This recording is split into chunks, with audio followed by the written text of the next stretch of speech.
Hello, it's time to introduce a new oscillator to the Instruō range. I'd like to introduce the Saïch, which is a 12 HP quad analog oscillator that I've been working on over the last year or so.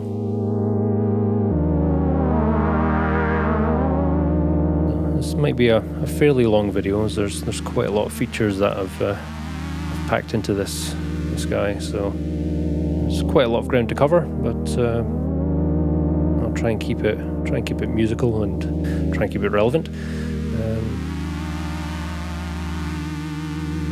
So the module itself is 4 of the same sawtooth core circuits that I've used in the troika and the tona and in the top voice of the CSL. So it's a really nice, stable, warm sawtooth core oscillator.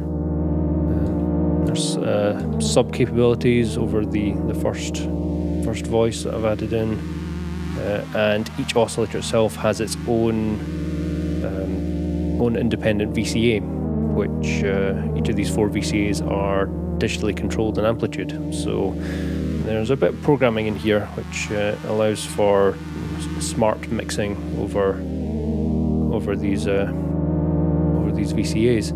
So it means that from a single control interface and a single CV, you can sweep through much more complex mixing configurations of the 4 voices than would be practical to do if you're using 4 discrete VCOs into VCAs.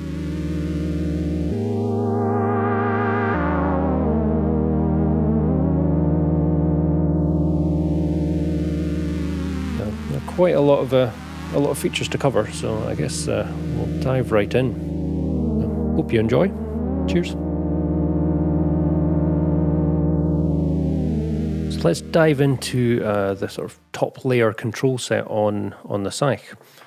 I'm going to start by patching out of the top output here. I'm just going to run through the 1047 just to sort of soften low pass filter and soften the sound a little bit, just while it's sustained tones. So here we have a global coarse and fine frequency adjust, which affects all 4 oscillators in parallel.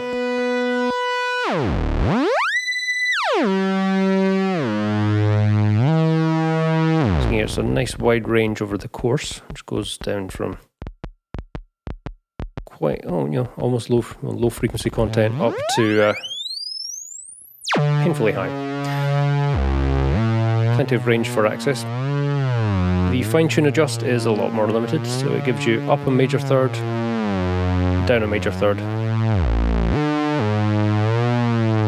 So very easy to dial in a sweet spot between the two. We have volt per octave control section here. So you can see this primary volt per octave, which is circled here, has arrows branching out which go to the 2nd, 3rd and 4th oscillator's own dedicated 1 volt per octave input. So let's start with some basic manual control for demonstration. So I'm just running a manual CV through minor triad on the harmony to the primary volt per octave input. Here this is affecting all 4 sawtooth cores in parallel.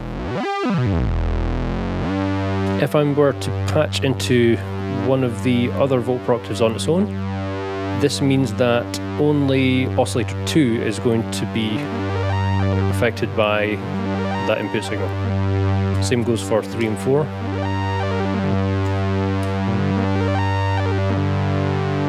So it means that each core can be controlled independently.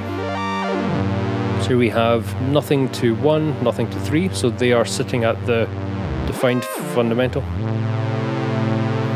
At 2 and 4, I'm coming from root and third from the harmony. So with 0 volts being my fundamental, I've got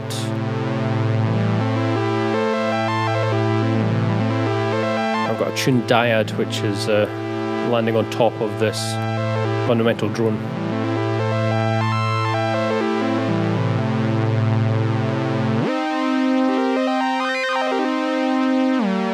So a lot of parallel independent access per voice in there already. So let's come down to our next pot here, which is an FM CV input attenuator, CV input jack, and toggle switch for linear versus exponential. So for this pot, I've actually very specifically chosen an anti-log tapered potentiometer response. This means that in the lower register there's finer resolution over lower depths. So this is very useful and musical when we're using something like an LFO sine wave.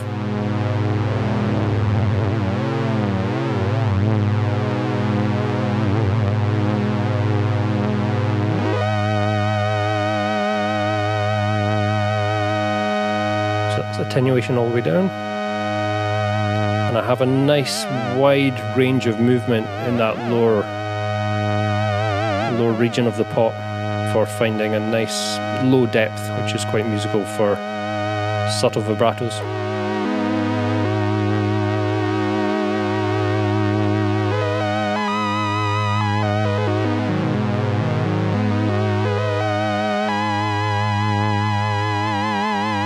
Linear, exponential giving a bit more movement in that same position.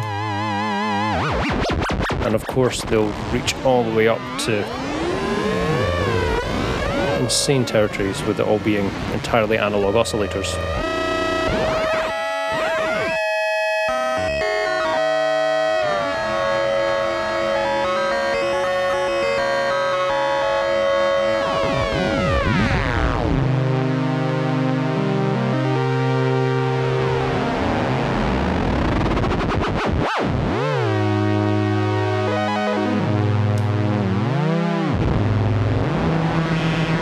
Linear and exponential in their extreme ranges have quite different results sonically for audio rate FM.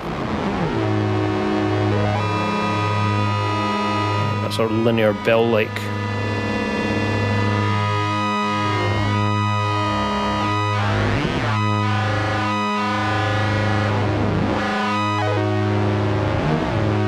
Exponential kind of going that little bit further.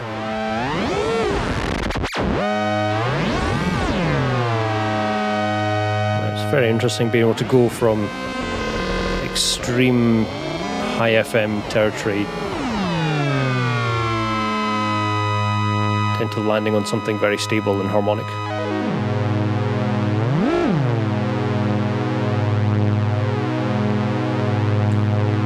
So next up, there's this sort of cluster of controls here which I've been using throughout the demonstration so far.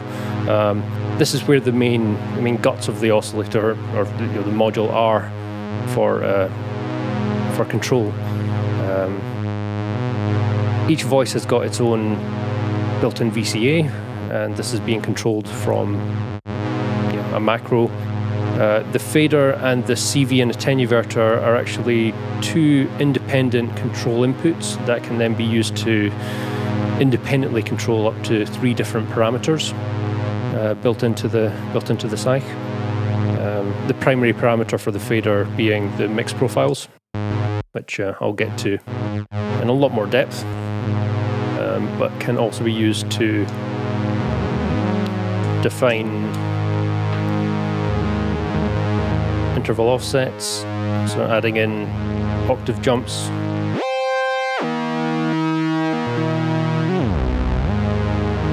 Perfect fifths, perfect fourths.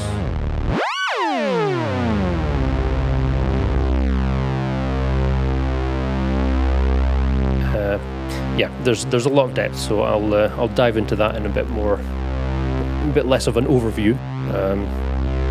What I'll do is I'll jump back to just the default, and I'll show our root oscillator only, or our oscillator 1.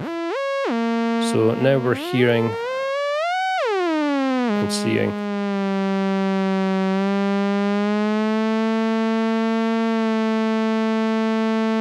just a single sawtooth wave. So this is oscillator 1 on its own. I can fade in the others. You see there's a PWM input jack and a sub button. So the sub and PWM, they apply only to the first oscillator. So if I press the sub button,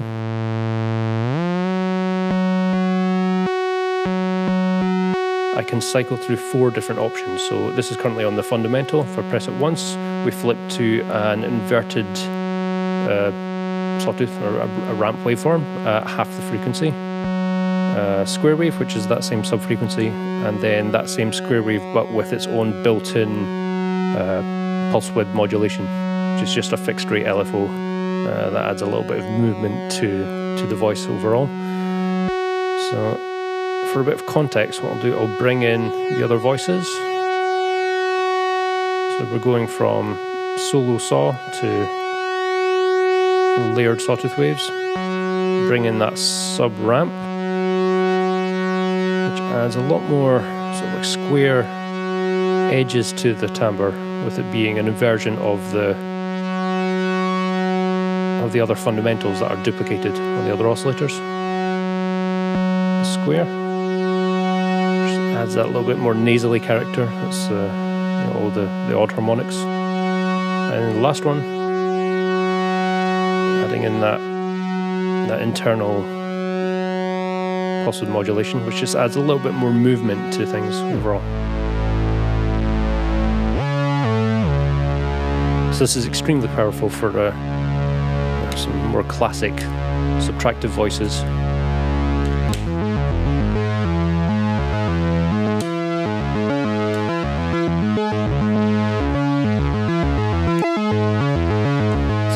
Take the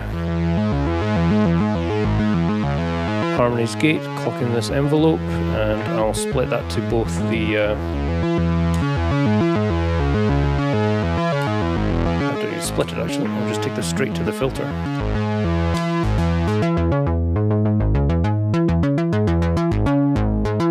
So from a single module giving us 4 analog waveforms summed together, compared to just a single sawtooth wave, subtractive patch.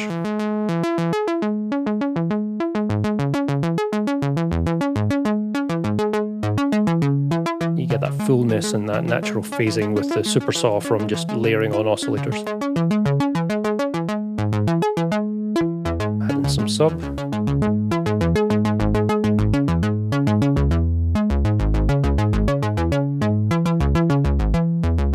So the PWM input, this is actually a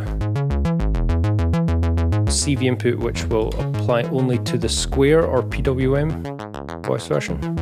So here I'm just manually adding a positive CV, which is shifting that pulse width.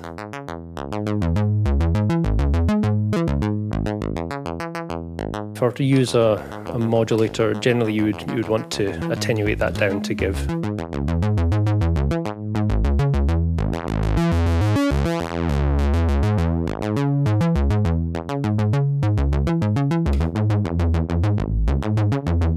a bit more aggressive on the modulation rate and depth.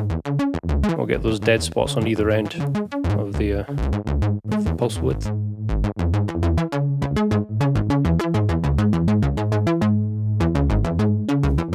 Just adds a little bit of instability and wobble, fullness to the voice.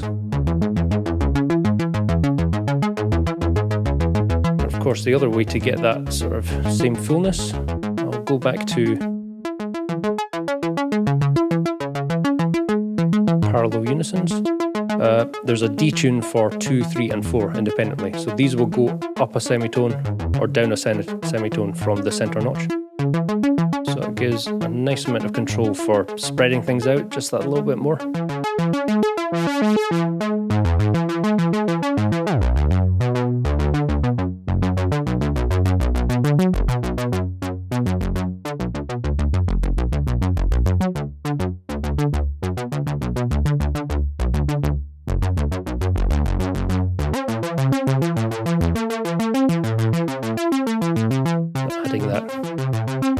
Detuning just adds that more warble, fullness, chorusing to the raw voice.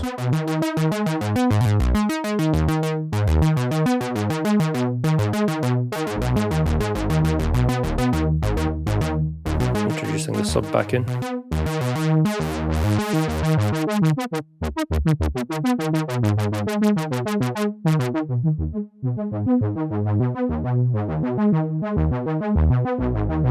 You can also see when the sub modes are selected, there's a little animation that displays on the control LED button.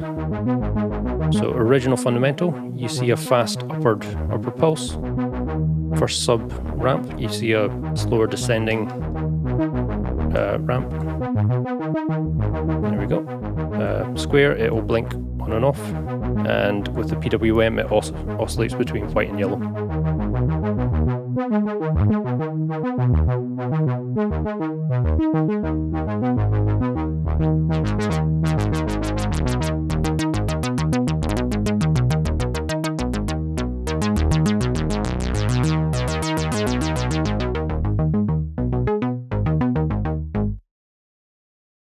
Each of the 4 analog oscillators in the Saïch have their own independent VCAs internally.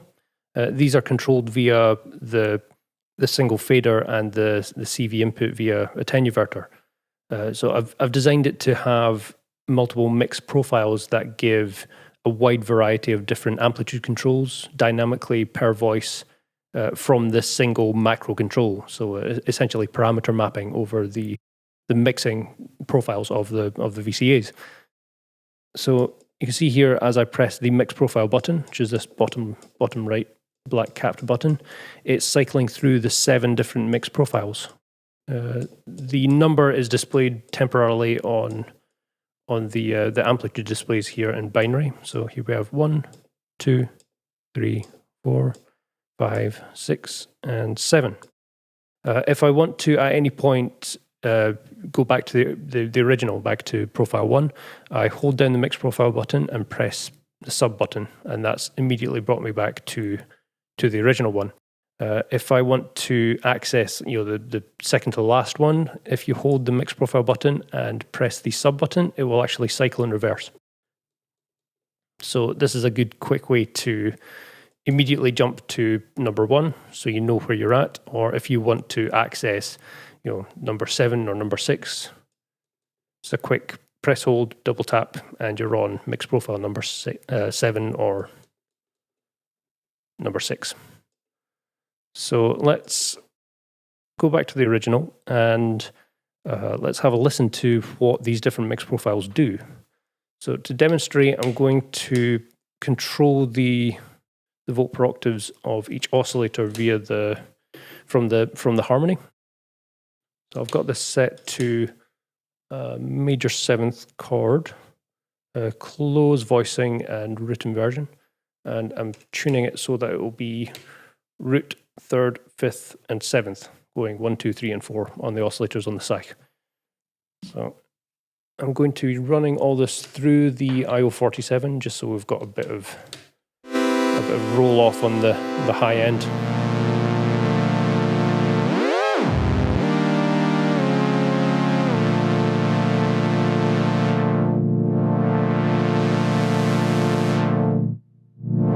So here we can hear the root 3, 5, 7 of this major 7th chord. So let's see what happens when I control the mix profile macro from the fader here.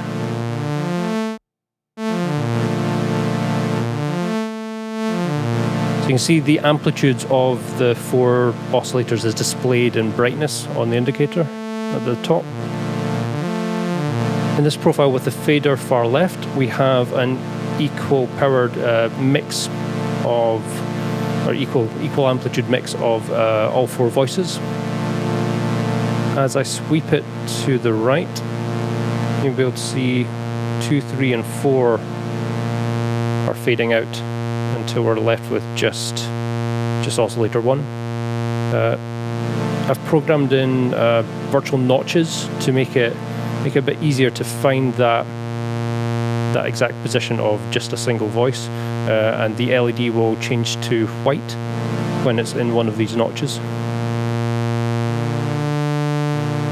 You see the yellow LED will actually pulse slightly, depicting the amplitude change. It's almost like a little animation which will actually display when the parameter is controlled via CV. So it gives a little bit of animation and visual feedback as to where you are in the mix profile. So let's go back to our first notch. We've faded from all 4 voices down to just the first, or the root in this case. As I go to the next notch, it's going to crossfade from 1 to 2. There's a notch for 2 as well. 2 to 3. 3 to 4. And 4 to silence. So it's a very versatile general purpose mix profile where you can get all 4 voices if you need, or a dyad combination between any 2 or any of the voices individually with enough ease to access them visually via the virtual notches. So let's try some CV over this particular profile.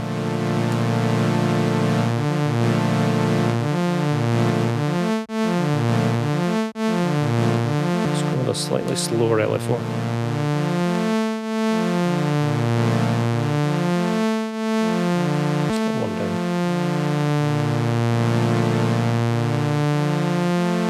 Here we're getting a nice dynamic shifting through pairs of dyads.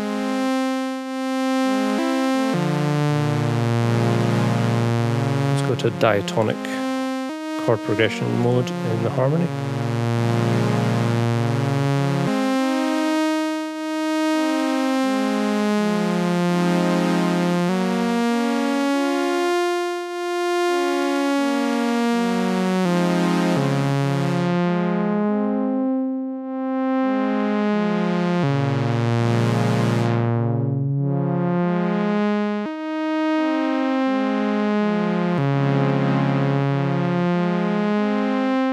So with a single modulation source, just a triangle LFO going through, we're getting a lot of movement between the dynamics of each voice as it sweeps through the profile. Which if you're to do this with 4 discrete VCOs and VCAs, you're going to need a lot of modulation sources to achieve this sort of mixing pattern.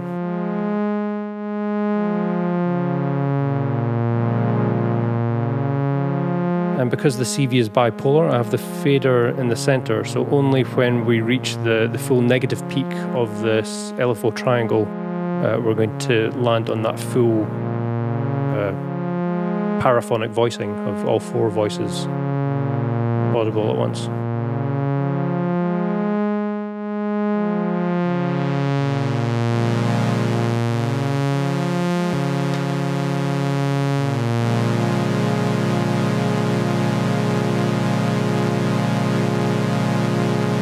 Mix profile number 2 is a bit more of a traditional VCA configuration, where you can see all 4 voices' amplitudes are controlled in parallel.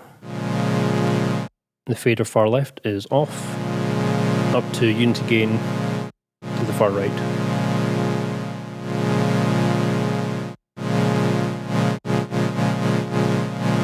And this of course is controllable via the CV input. So if I am to take envelope from the cease here.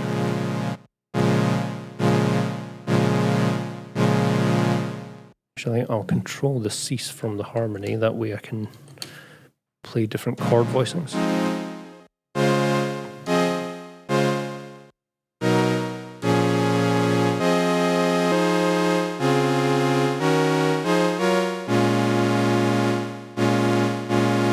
Let's go for something a bit more percussive.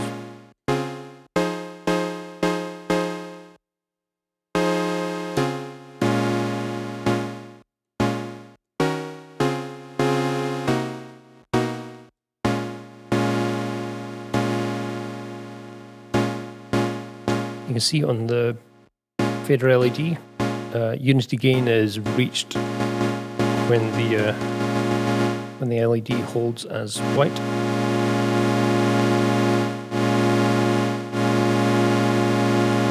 So once that white point's met, that's unity gain of the VCA. So you're always balancing the attenuation below unity via the attenuverter or the fader position. So with the attenuverter, you can actually invert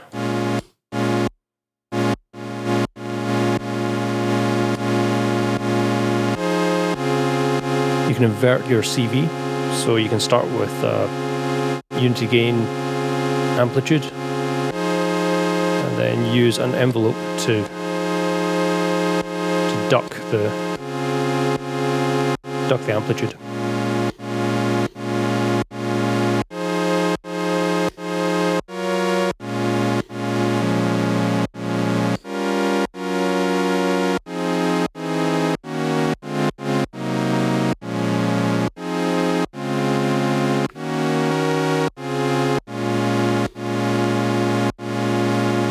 So in a patch, we're using this as your harmonic voicing. If you've got a kick drum or something, you could use the trigger from that kick to then strike a VCA and duck the amplitude, all within the Saïch itself, without additional VCAs, to get that pumping type effect.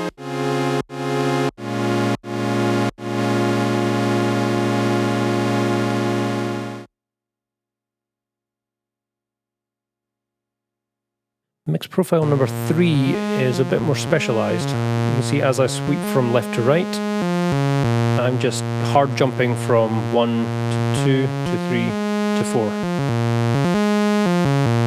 for enabled voices. So in this setup where I'm using the harmony to control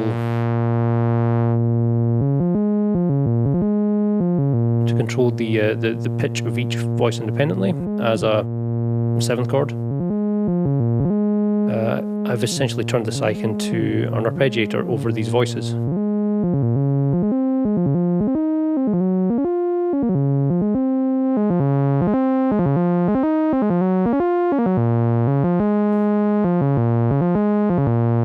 And of course CV can be applied to control this as well. So let's set the fader to the middle position.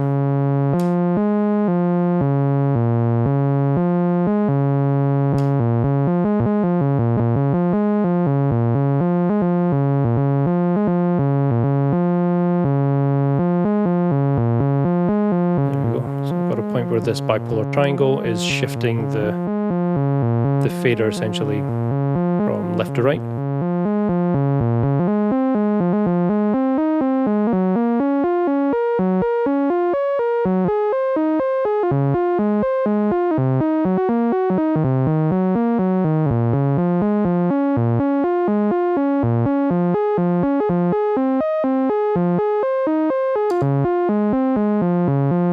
So especially when paired with the harmony, this can be used as a melodic device.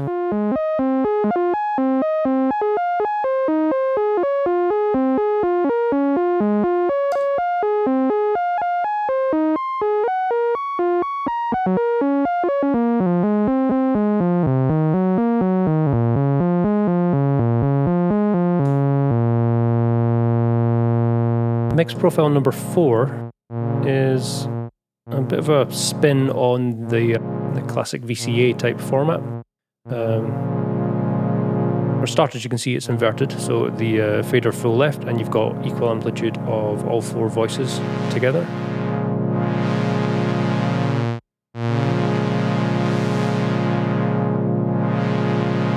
Let's add a little bit of movement to our filter, and just so there's a bit more musical movement in here. Here we go. So you can see as I sweep from left to right, I'm reducing an attenuation level from the highest voice to the lowest voice. So it's almost like a voice subtraction, where we've got full minor 7th chord, brings down to just the minor triad, minor dyad, and then there's a virtual notch on the root only, and then that will fade out to silence. So if I was to use this as more like a traditional VCA, like I did with the second mix profile, I could come from my ADSR,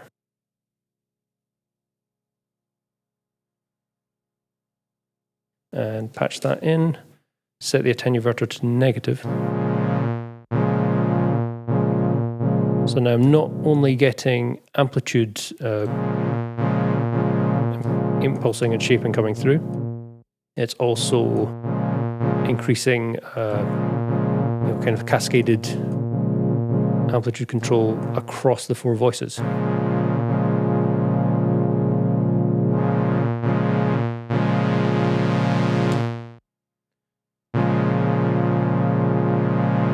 A nice implementation of this mix profile is if I set it to the on point,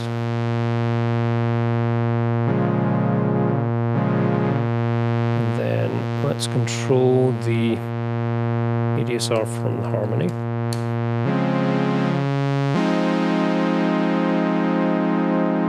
Go with a longer decay voice.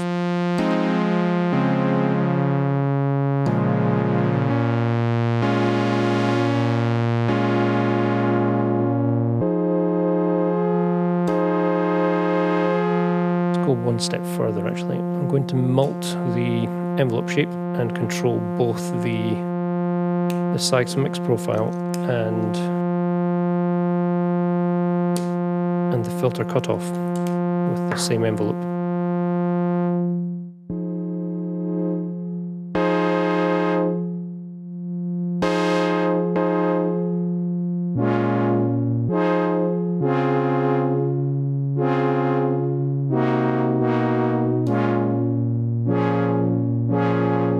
Here I've got constant root, and if I set my cutoff frequency to retain that sonically, so there will be a constant bass note, essentially.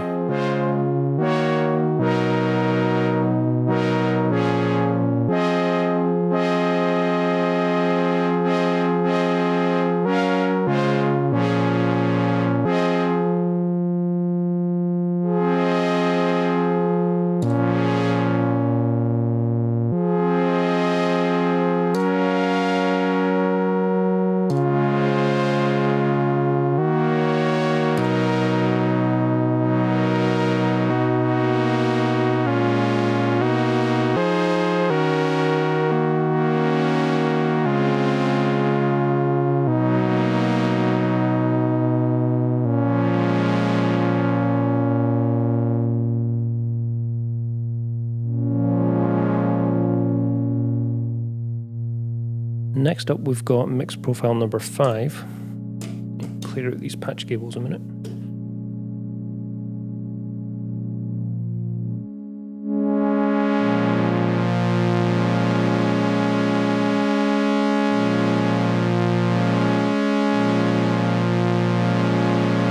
So you can see when I have the fader in the middle and the LED turns white, I've got equal amplitude of all four voices. And if I go to the left, I'm cutting it down to just 1 and 3. To the right, 2 and 4. So this is odds to evens in voicing.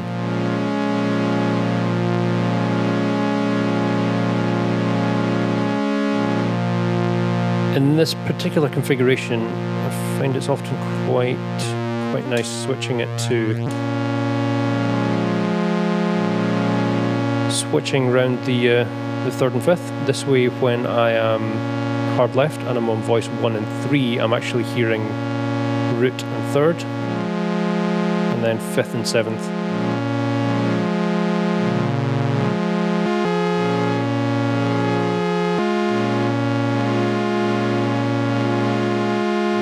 This way, on the outer extremes of this mix profile, I've got 2 harmonic diodes.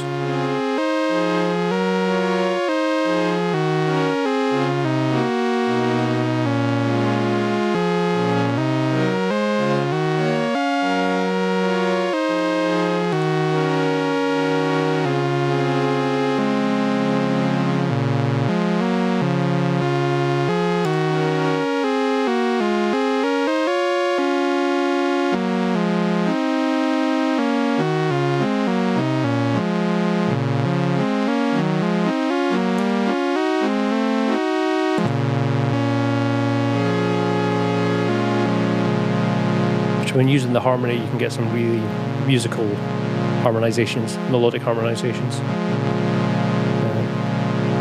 More simplistic use is a little bit of movement.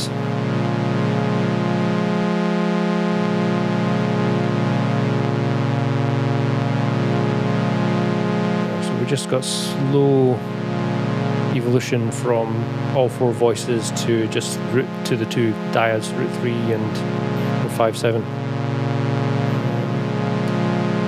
A little bit of musical vibrato.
Mix profile 6 shares some similarities to 5, where it's based around shaping through dyads or pairs.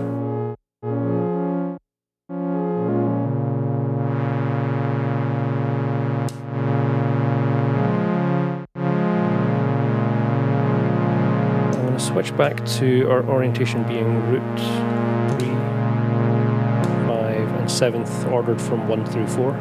Again. So if I have the fader in the center, we have all four voices mixed together. As I bring it left, we're fading out to our odd numbers, to 1 and 3. That then shifts through to 1 and 4, and that pair will then fade to silence. In the right direction, we have all four voices. This goes to the even pairs, 2 and 4. That morphs to 2 and 3. That then fades to silence. So I designed this mix profile to just give a nice bit of movement when slowly modulated.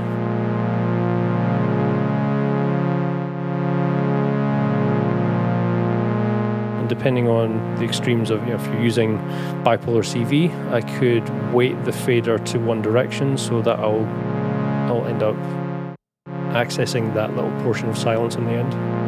Or if it's bang in the middle, I can attenuate down so that there's constant tone, but it's shifting through the different pairs and center position where there's all four voices together.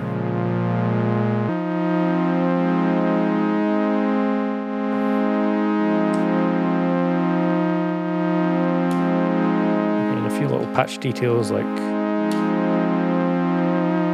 bit of vibrato.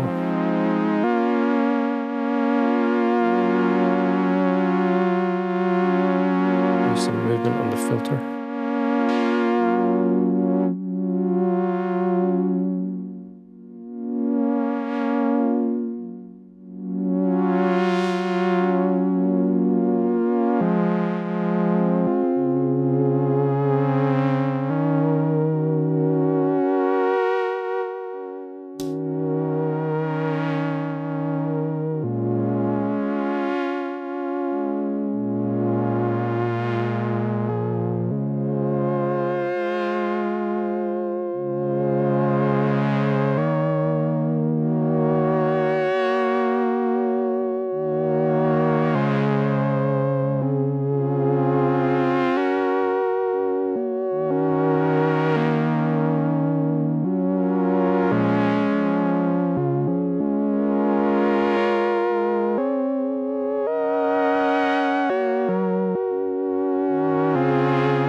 this will lead us to our 7th and last mix profile. I'll remove the CV just now, just show it manually.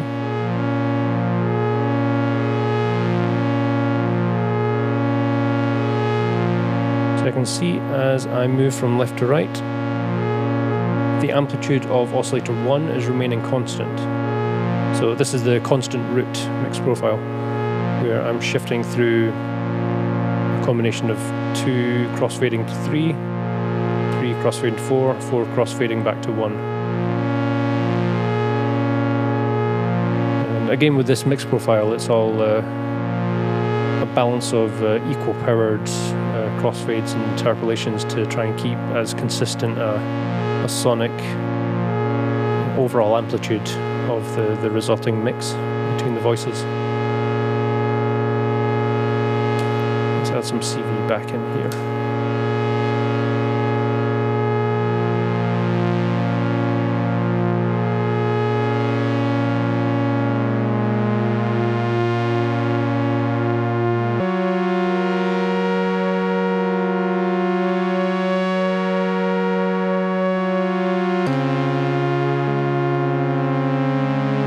Especially when engaging the subtones because of this constant root.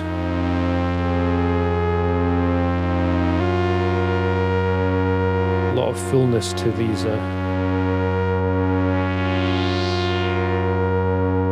voices.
Let's get into some depth on the secondary parameters that are accessible via the fader macro and the external CV input. By default, the fader is going to control the position within the mix profile, which is selectable via the mix profile button. There are 2 additional parameters that are accessible that the fader can map to. So I'm going to keep on mix profile 1 and have all 4 voices playing a static unison. Now, if I press the control button, it's now toggling between being lit white and being lit yellow. When this button is illuminated, it means that a secondary parameter is being applied or is available for control via the fader. So at any point, if this is lit and I want to get back to mix profiles to the default, you just press the mix profile button and this LED will turn off and you're back to mix profile territory. So if I press the button once and enter into the white mode, which is the interval offset application. So what this does, as I move the fader, I'm going to be choosing a profile of an interval offset that's getting applied to either the 2nd, 3rd or 4th oscillator, which runs in parallel to the detune pots as well as the independent 4 octave inputs. So anytime you're changing the behavior of the fader, as the button's pressed, the fader is inactive until it's moved, and then it will take control and start being applied to that parameter. Meaning, if I have this offset set to the far right position, I'm in mix profile, I re-enter the interval offset, the fader, the parameter is actually still in that location, but to take control of the gain, I need to then move the fader, and it will pick up wherever its current position is. So it takes a bit of getting used to the navigation of it, but there are a lot of parameters that can then be dialed in, found, set and forget.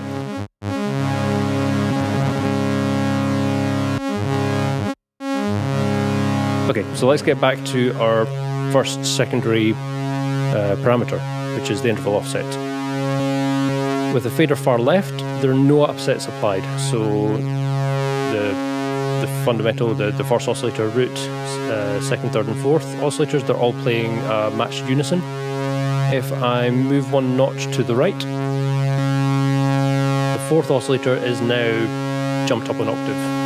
So if I go over to the mix profiles, we'll be able to see that directly. So here we have an octave up, original fundamental, fundamental, fundamental. So octave up. The next one, instead of the octave up, it's a perfect fifth up. Now instead of the perfect fifth up, it's an octave below that, so it's a perfect fourth below the fundamental. We now have that perfect fourth below. This is now an octave up from the fundamental. Perfect fourth below the fundamental, perfect fifth above the fundamental. So we now have this sort of power chord, root octave, root fifth spread over different octaves. And the last one here, we have perfect fourth below, perfect octave above, perfect fifth above. So that's the 6 main patterns that are available. 1, 2, 3, 4, 5, 6. So those 6 interval offset profiles actually repeat 2 more times. So it gives us a total of 19 different locations the fader can go in, including the 0 position. So what happens when these 6 repeat? We now have an octave above on oscillator 3, fifth above, fourth below, fourth an octave, etc., etc. So it's the same sequence, the same pattern, but it gets rotated round between the 3 voices. Which, in this instance, when we have nothing patched into the volt per octave inputs, we'll just hear that same sequence of patterns repeating each time. So the reason for this rotation will come more evident when we start diving into applying these to an existing tuned harmony voice. But next, let's look at the secondary parameter. So I've got all voices playing. I've got the furthest, the rightmost interval offset profile. So this is 1 is our fundamental. We have perfect octave above on 4, perfect fifth above on 3, and a perfect fourth below fundamental on 2. I'm going to press the control button once more, and it's now yellow. So this is now a detuned spread. With it far left, we're now back to all fundamental pitches. Far right, we're at our defined interval offset.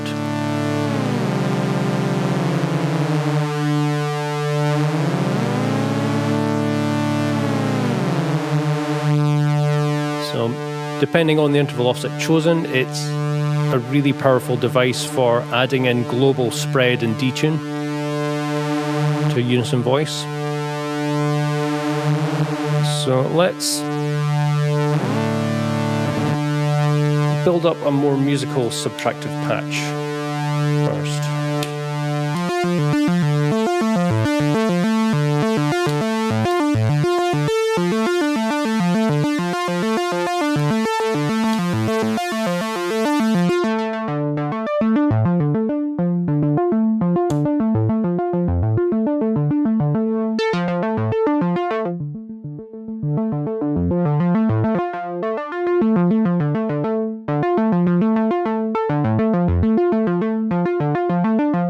So this is now all 4 unisons, and that's in comparison to just being a single sawtooth wave.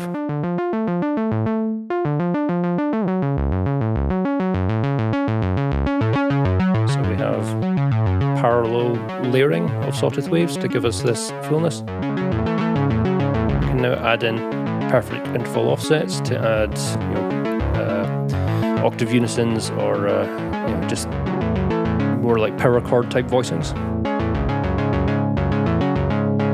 You can even apply the sub as well to give us a much wider spread of everything. So now that I've got this going, I'm going to jump over to the global detune.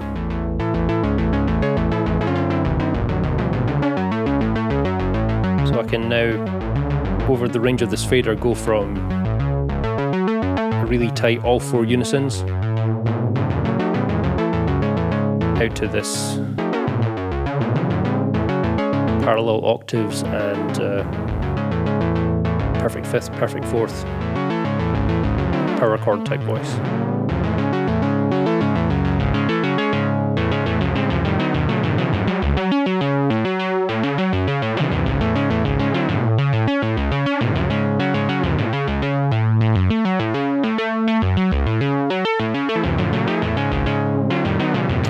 One thing to take note of, if I have the detune full spread and jump back to intervals, I can then choose the different interval offset patterns, and we can audibly hear the change as it cycles through. If I were to detune this, jump back to the selection is now no longer audible because I've brought the detune down to the center unison, so there's now there's no depth to the detune amount. So I'll select a interval offset profile at random, jump back to spread. I can now bring that in as I want.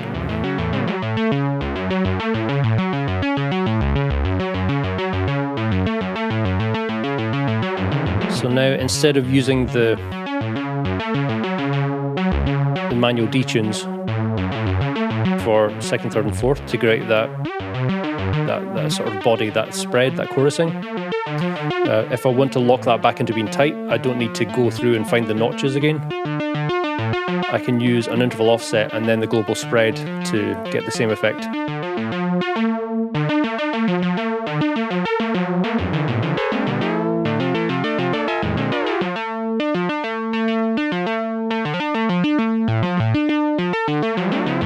Now let's start applying some external control over a combination of these different parameters. So I'm now set up on full spread, global detune, and the rightmost interval offset profile. Now I'm going to take an LFO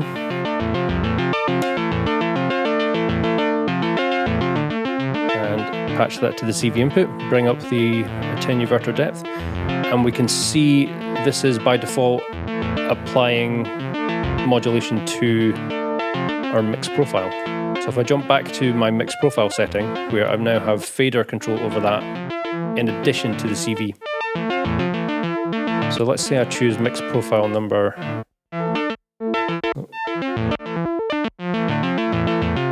Here we go. Odds to evens is what I was looking for. So I now have my triangle LFO modulating against the fader in the center position. If I now go to the secondary parameter for interval offset, that modulation is still playing against that virtual fader's center position on that mix profile. So I'll move this to the rightmost interval offset, go back to the global detune. Now in parallel, I've got external modulation over the mix profile, blending between the different oscillators, while I can manually ride and change the global detune amount.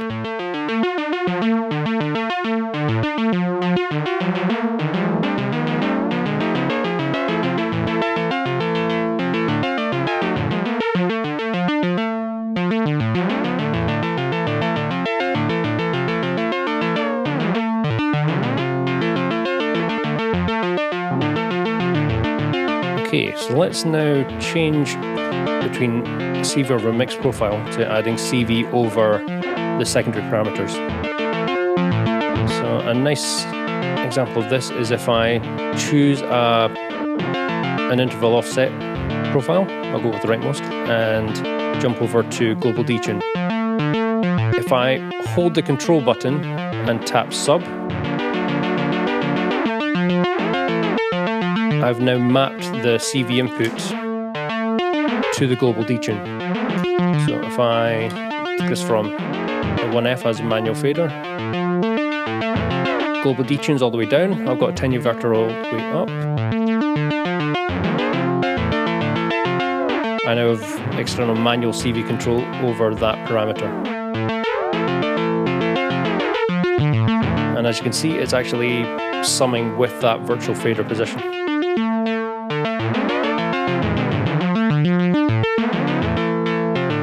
If I want it off to on, I have 0 volts to 5 volts, and that's giving me full external control range over the spread. At any point, I can go back to my default mix profile offset,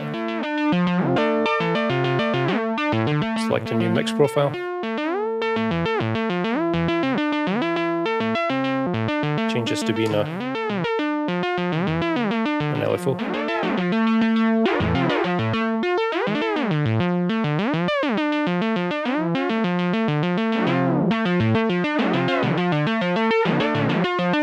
This is it modulating to its extreme depth. What I could do is bring down the depth, go with a slower modulation.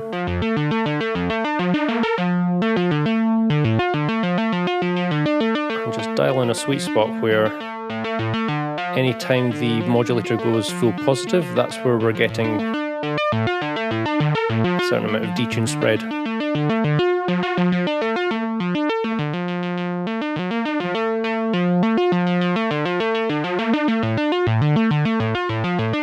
So it gives a bit of a dynamic movement from something really tight and stable to a little bit more detuned and spread.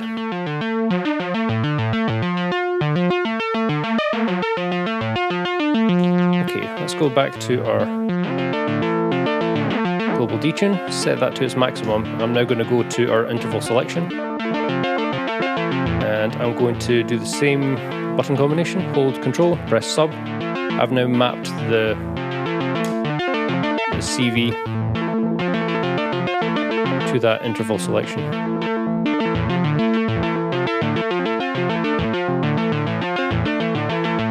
So this is just running from a bipolar LFO. This could be from a sample and hold, could be from an envelope, like drawing a shape, selecting through the different options, or even just toggling between two options via a square wave.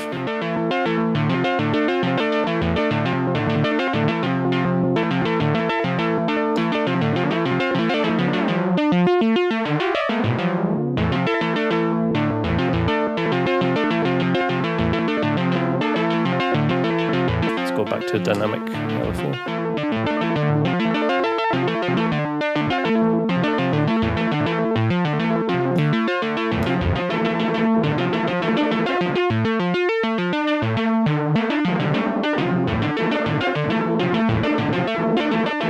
There's a bit more unique character to this voice overall.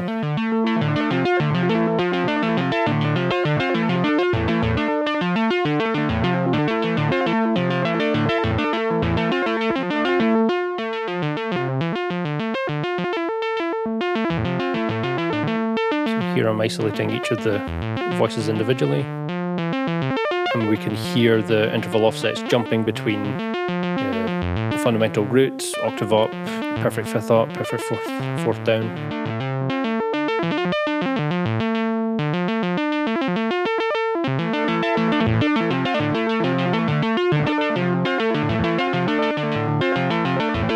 And say I want to go back to default and I want to remap the CV to the mix profile.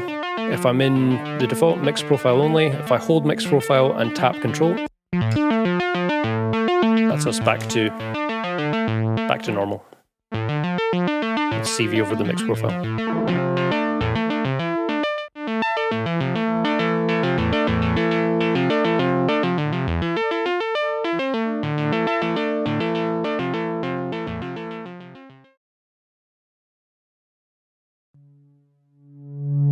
So the Saïch, of course, works very well as a very rich monophonic oscillator, generating super saw by means of the four parallel oscillators.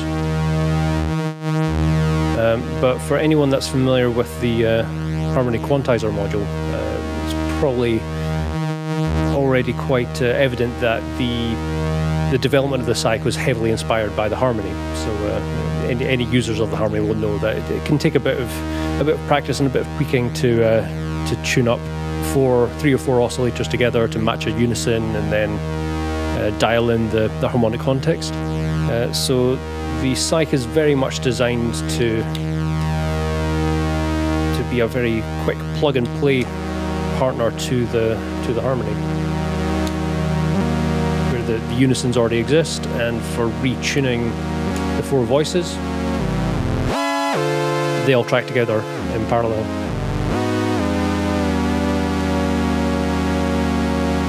So I now have root 3, 5, 7 matched to oscillators 1, 2, 3, and 4.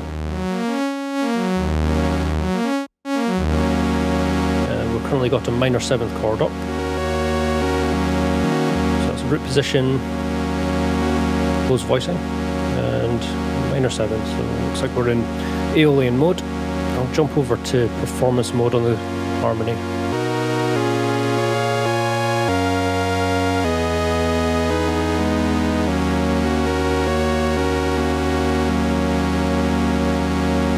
So already that was a much quicker process to get to analog voiced harmonic patch using the harmony than using multiple discrete oscillators. What I'm wanting to demonstrate is the usage of the additional features from the fader and the CV. So adding interval offsets, detune, and how that sits in context of a harmonic patch. Let's sit here. So we're listening to a major 7th chord.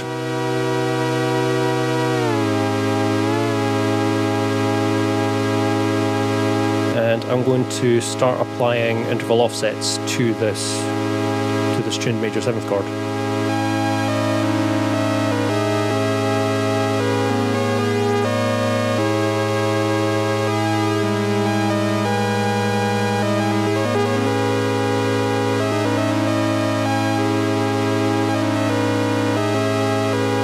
Here the chord tones are shifting round and landing at different tension points, adding either a little bit more dissonance or a little bit more character to the foundation chord. So my choice of perfect intervals of perfect octave up, 5th up, 4th down for the interval offset profiles, it was very much an active choice to utilize ways of shifting diatonic chord tones in this context. So if I move to the first notch here, then we've taken our oscillator 4, or major 7th, and thrown that up an octave. If I move one notch more, then that's, instead of it being an octave up, it's now a perfect 5th above. So that's the root. That's the major 7th. And then that's adding a perfect 5th above that major 7th interval, which is going to push it into being a sharp 11 up an octave.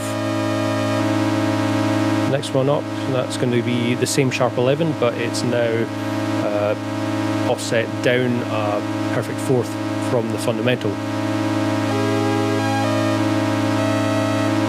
Sharp 11s, we start introducing tension 9 at various points.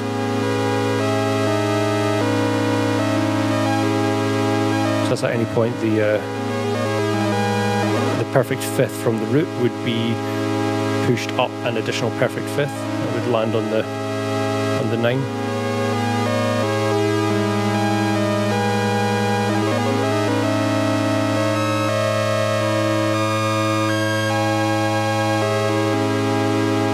So for major 7th chords and for minor 7th chords, these interval offsets, they take on a very very often pleasantly harmonic, coloration to the harmony.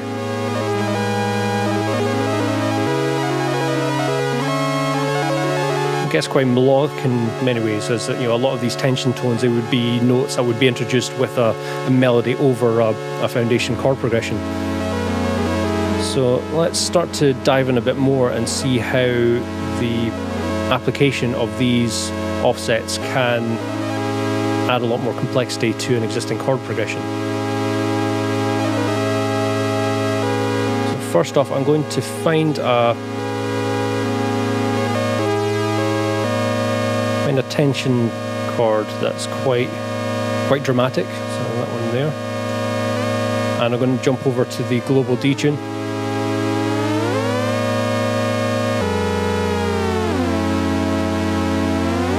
So here I've got manually dynamic control from the closed position minor seventh in this case, and then spreading out those chord tones to land on the tensions.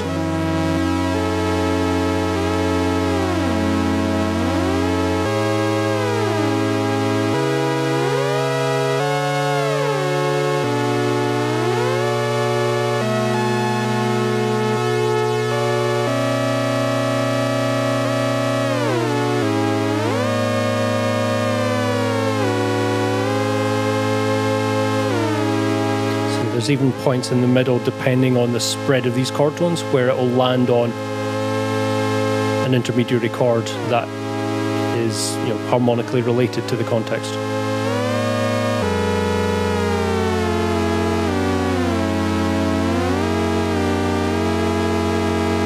Again, a dominant seventh in the middle there.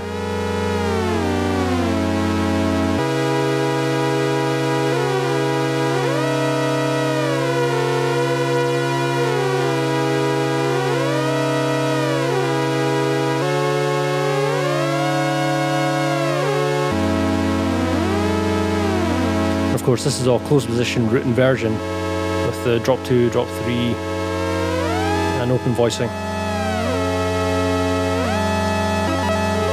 We'll have much wider spreads of these intervals.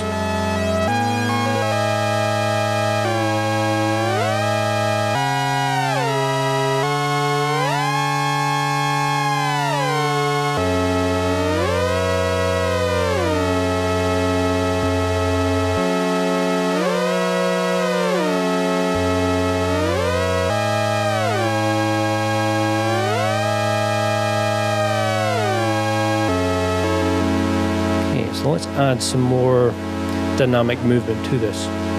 What I'm going to do, I'm going to map the CV and attenuverter to the global detune option, and then I'll choose go for a slightly slower triangle LFO.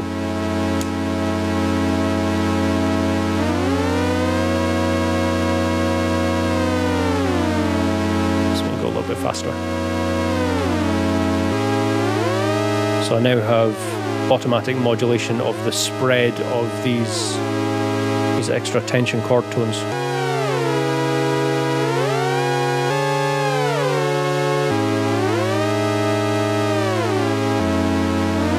Then if I jump over to my interval offset selection,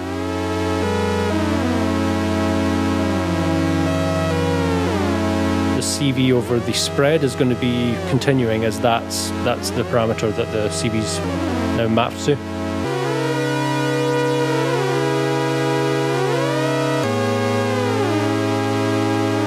Start to build this up to be a bit more interesting. Add a little bit of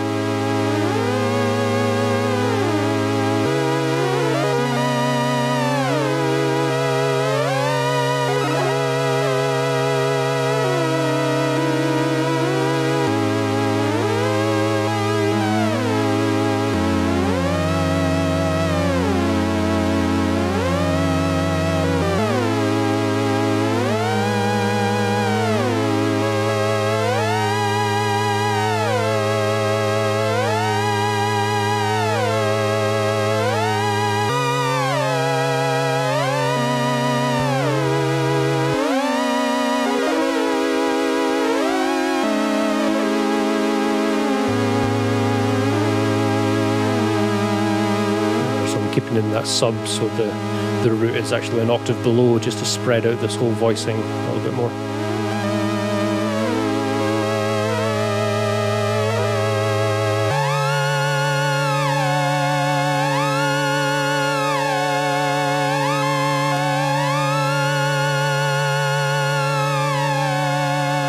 Slow that down a bit, and then add a little bit of additional movement to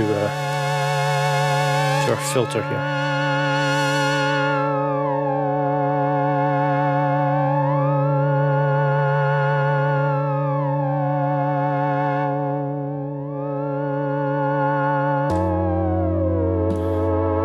Let's add a little bit more. I'm going to attenuate down this lower frequency triangle and patch that to the IO47's notch.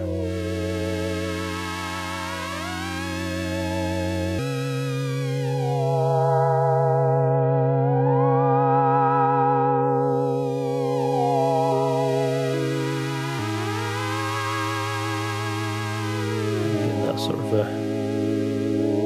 modulated notch phaser type effect.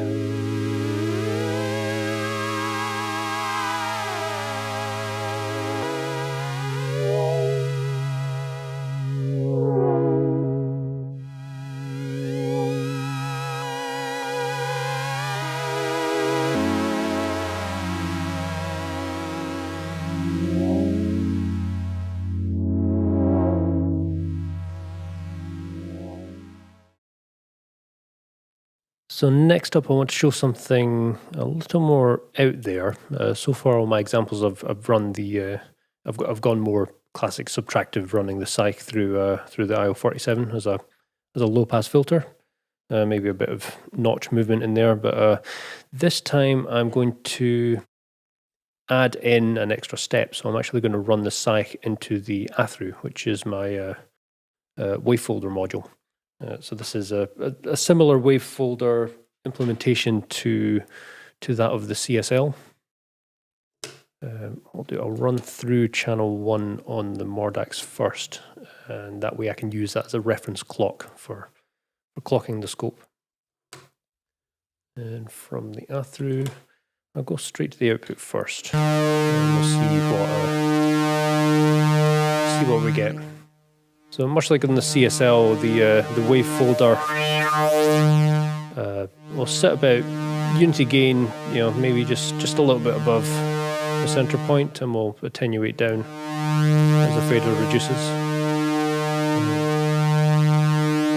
What I'll actually do, I'll patch a manual CV from the 1F here to the wavefolder. That way I can modulate the depth without getting too much in the way of the scope. Okay, hopefully that's clear. So wavefolding sawtooth waves is maybe a bit of a more atypical use case anyway. It's considerably brighter than more traditional wavefolding over a sine wave, where you start with just the fundamental and you're adding harmonics as the waveform folds in on itself. With the sawtooth, you're already starting with something very bright, and as you can see, it folds in and you actually add in the overtones on the harmonics inside the period of the sawtooth waveform itself.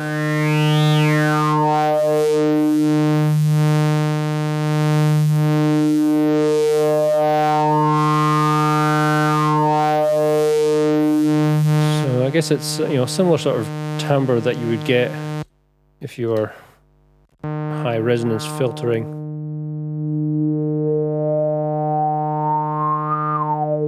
So here, with resonance up running through just the low pass filter, the period of the waveform still stays very regular, and you're adding in these kinks that are accentuating and outlining the harmonic overtone series. So a similar sonic result, but a lot brighter, a bit more aggressive, doing it via a wavefolder. So let's see what happens when I start to blend in not just the single first oscillator, but a combination of 1 and 2, just super sawing against each other.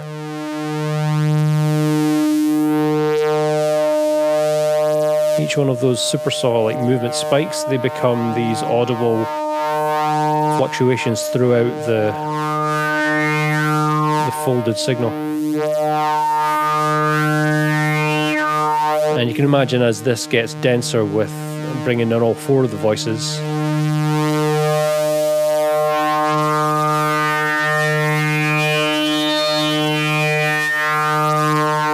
there's a lot of brightness going on there. So what I'm going to do is patch the resulting waveform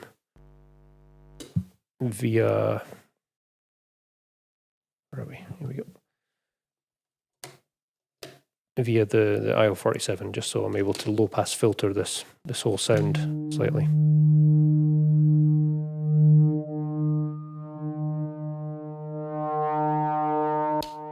Take the limiter off. It's just softening those peaks a little bit so it's not quite as bright and fizzy.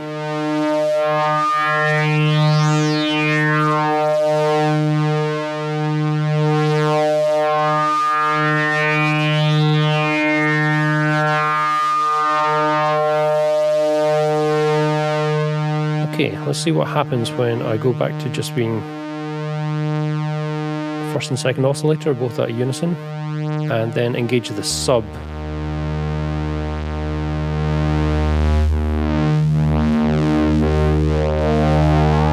There's a lot more, I guess, crunchiness in there, as there's bigger peaks that are folding in. Square waves don't really wavefold because there's no variable slope, variable ramp for it to have a dynamic effect from.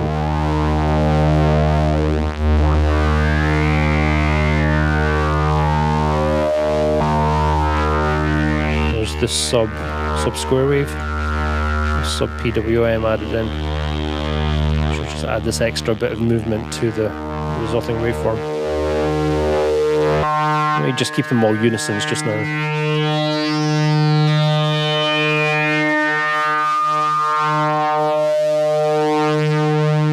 Okay, next step, let's go to our interval offsets. So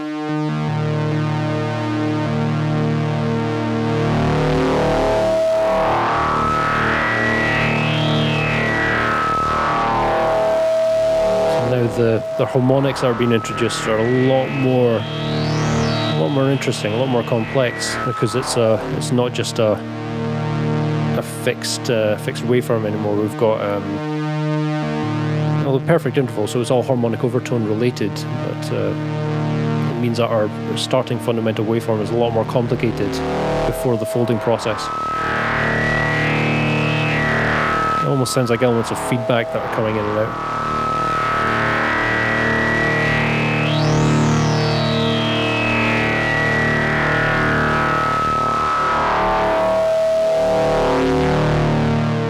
Okay, I'm going to push to the next step now and pick a nice,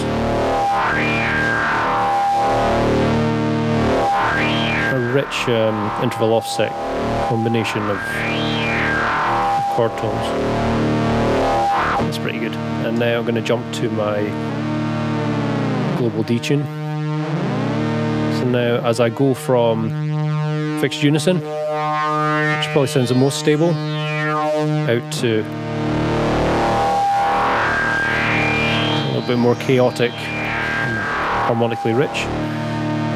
If I now add this dynamic dissonance to the mix while there's degrees of wavefolding, things get really interesting.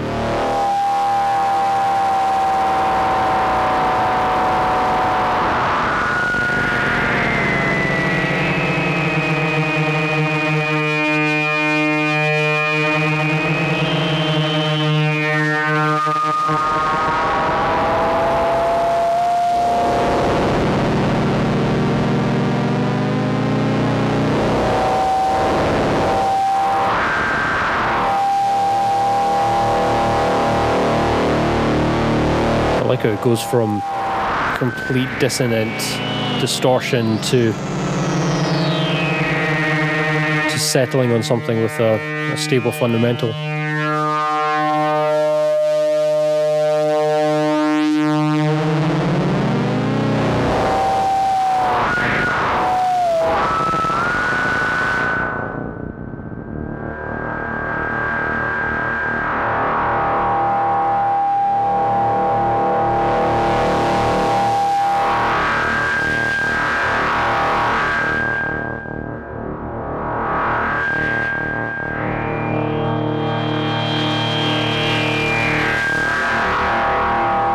Including a filter after the wavefolder is highly recommended.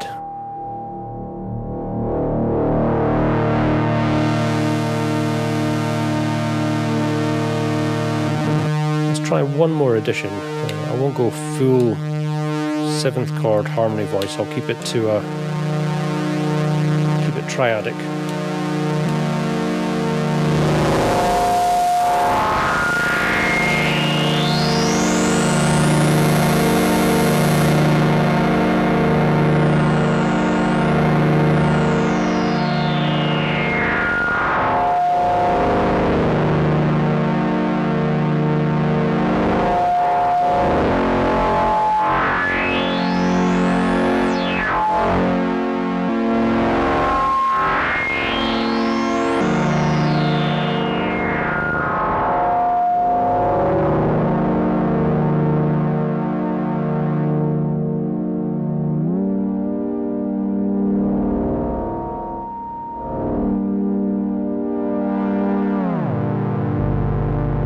Sub.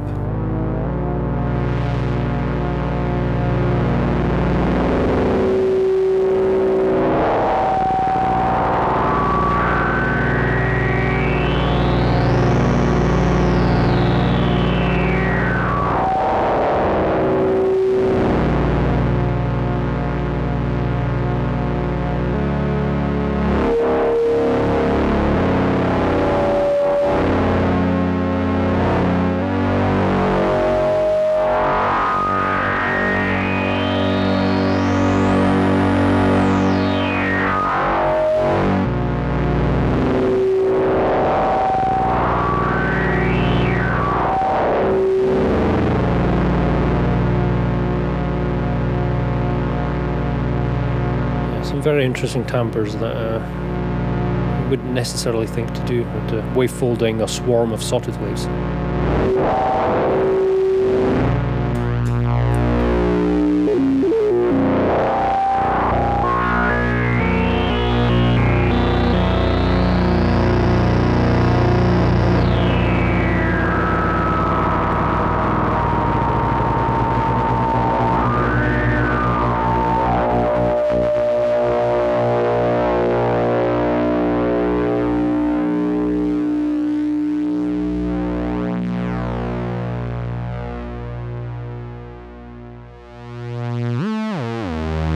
So there is actually an Easter egg that I've added into the Saïch, which in case you want harmonic patching but are in a smaller system, don't have the space for a harmony, there is a way to get some chords from this built in.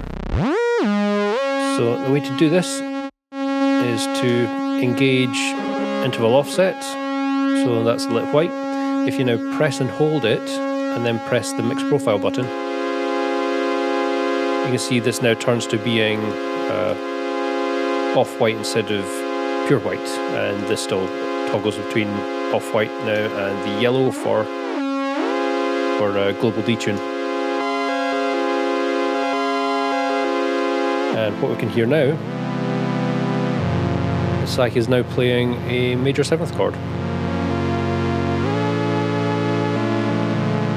And as I move the fader, I'm actually going from closed position, drop 2, drop 3, and open position. The same as the voicing spread on the harmony. And this mode, the global detune still applies. Instead of going from unison to just a fixed, octave or perfect interval offset, we're now going to our are tuned major 7th chord.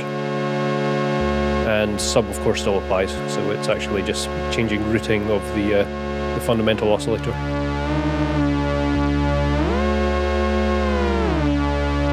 So I'll keep that on sub just now. So we have closed position voicing with an octave below.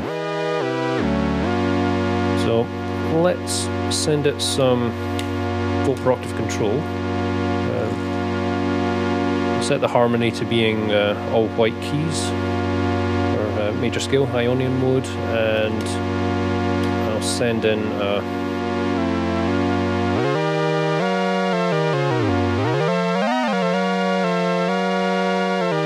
like with this of manual control over major scale octave.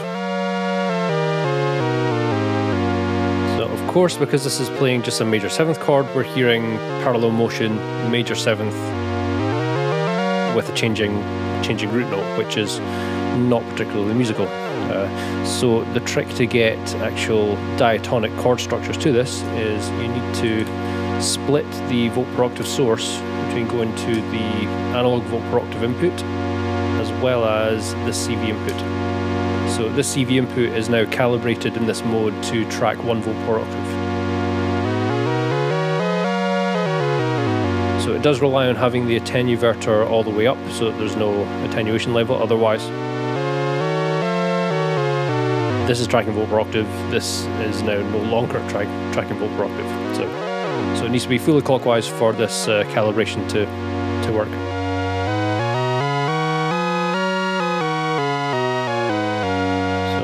If I make sure I'm still in, I'm in Ionian mode. So the chord quality is displayed in the harmony. They're actually matching what the Saïch's actually doing.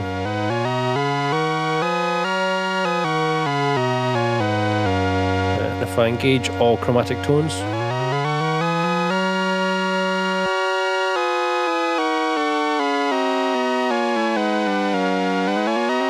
it's got the same non-scale tones or non-modal tones, the most musically relevant chord quality added in. So the exact same process as in the harmony.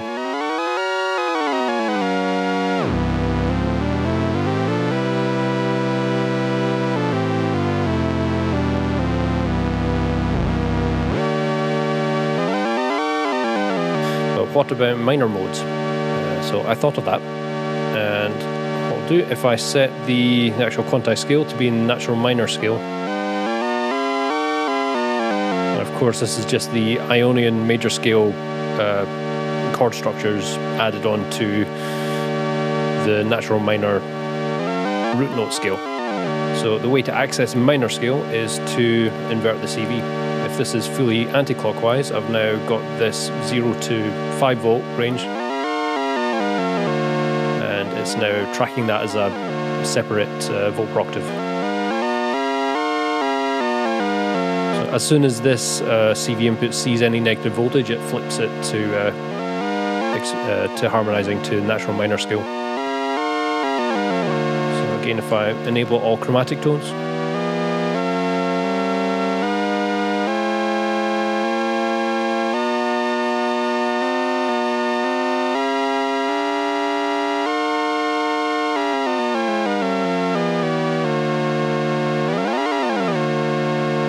diatonic chords.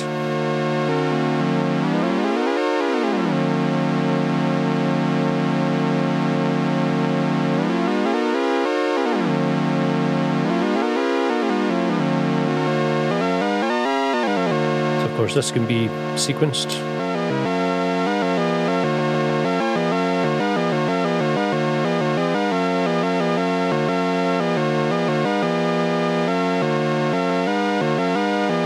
It to be in major scale.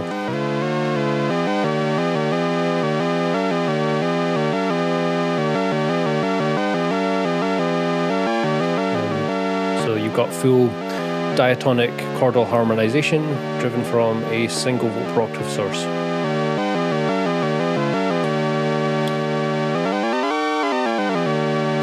of course, this does have its limitations. You don't have the ability to add interval offsets to this like you do when combining an actual harmony with the Saïch, and the CV is limited to unipolar positive only, because as soon as I go negative here, I'm going to be confusing it, and I've already kicked it into minor mode there, so I'll need to send it positive voltage again to get that to recalibrate.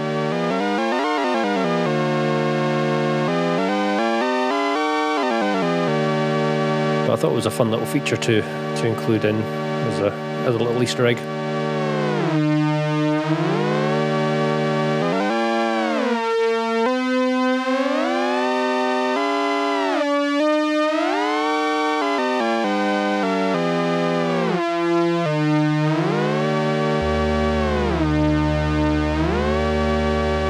And of course the mix profiles all still function.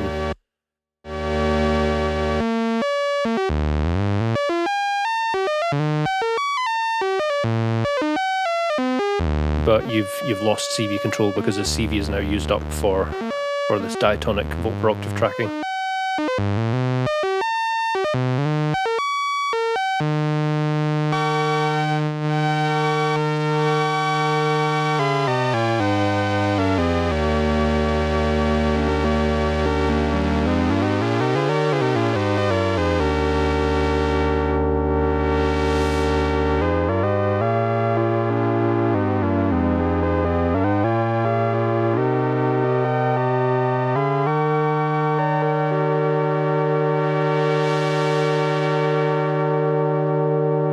And to return back to normal, all we need to do is repeat the same button combination. So if we're on the now diatonic chordal intervals, press and hold that, and then press the mix profile button.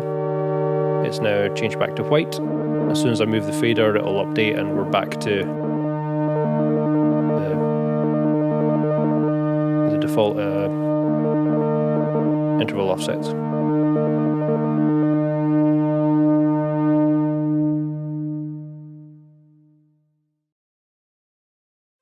I'd like to demonstrate the case tuning procedure, which is outlined in the Saïch user manual, as well as in the printed quick start guide, which ships with the module itself.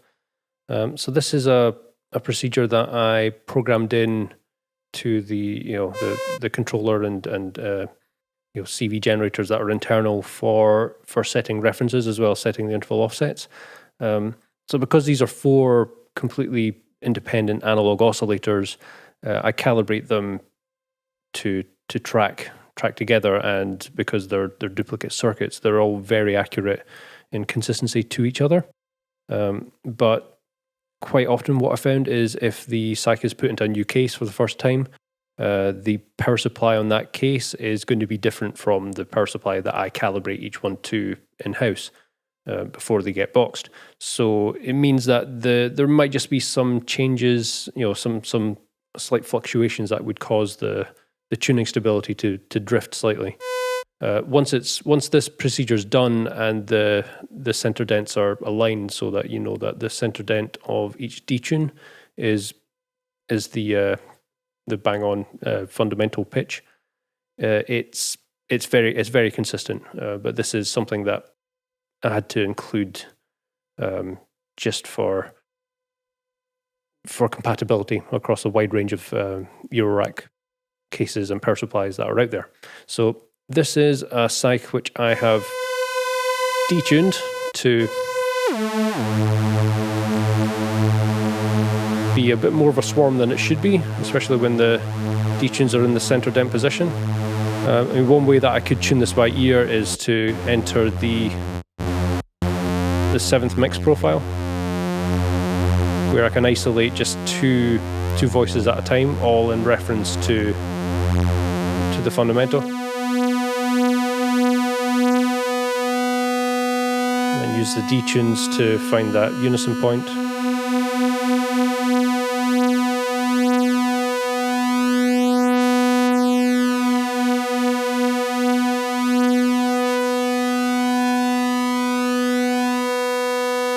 There we go. If I go back to mix profile 1, we've got a nice tight unison dialed in there now, but the detuned pots are now off-centered, whereas these matched frequency positions should be the center dents for ease of access. So let's run the calibration procedure. A few things to check. Make sure that you are in mixed profile mode, that the control LED is not illuminated, and that there's no CV patched to the CV input. This then becomes a source internally for this pot to become a manual control. To get into the tuning routine, center the fader and center the attenuverter, and then press and hold the control button. You'll see a slight pulse on the indicators and the control button, and the fader will start to pulse. You can see we're currently monitoring oscillators 1 and 2. The fader crossfades between the two of them, and the attenuverter control now acts as a detune over the second oscillator. So the aim is to match that tuning after centering the independent detune pots.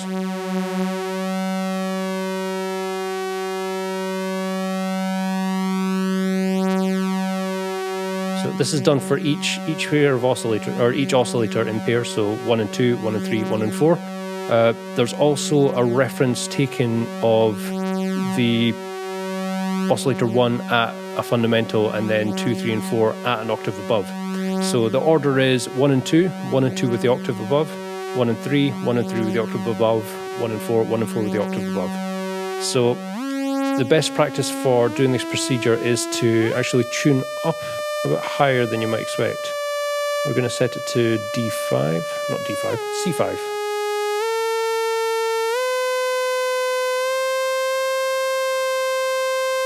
There we go, so that's oscillator 1 tuned to C5.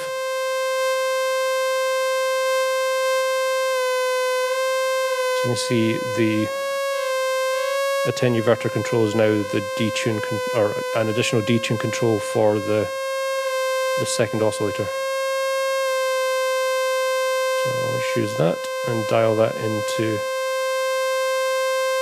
matching on C5.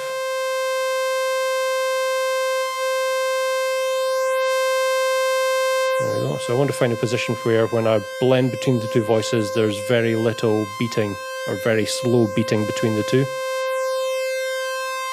Once I'm happy with that position, I'm going to press both black buttons together, and that stores that snapshot. To move to the next stage, I press the control button, and you can hear oscillator 2 is now jumped up to C6.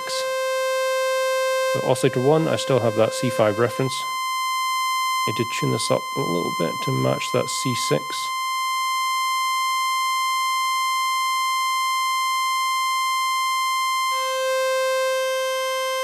There we go. I'll now press both black buttons, and that will take a snapshot of that position. That's oscillator 1 and 2 now locked together. Now repeat this procedure for 1 and 3 and 1 and 4. You see here oscillator 3 is a bit sharp with this in that position.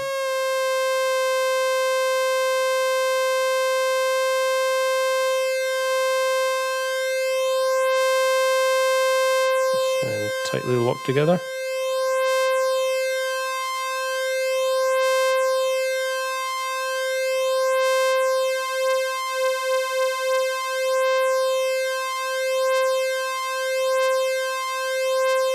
Lost it a bit.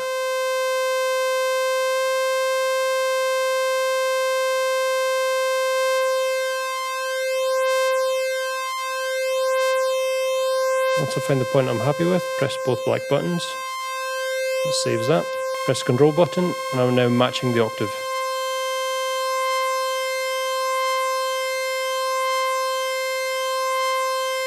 So that's my C5, and now C6. Press both black buttons. Oscillator 1 and 3 are now locked together. The last time for 1 and 4. After a bit of practice, I find it's very similar to tuning a guitar, where you'd be matching two strings to the same pitch. where I tend to, on a guitar, you always start flat and then tune up, so you're adding the tension to the string. So matched, both black buttons, control to match the octave.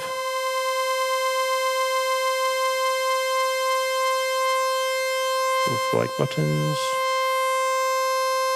And that's 1 and 4 now locked. So once I'm at that stage with all 6 of those references matched together, press Control 1 more time.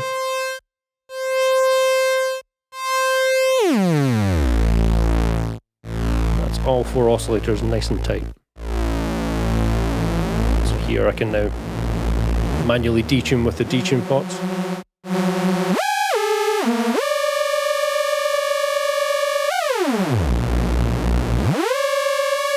I can very quickly just recenter those to their dented positions.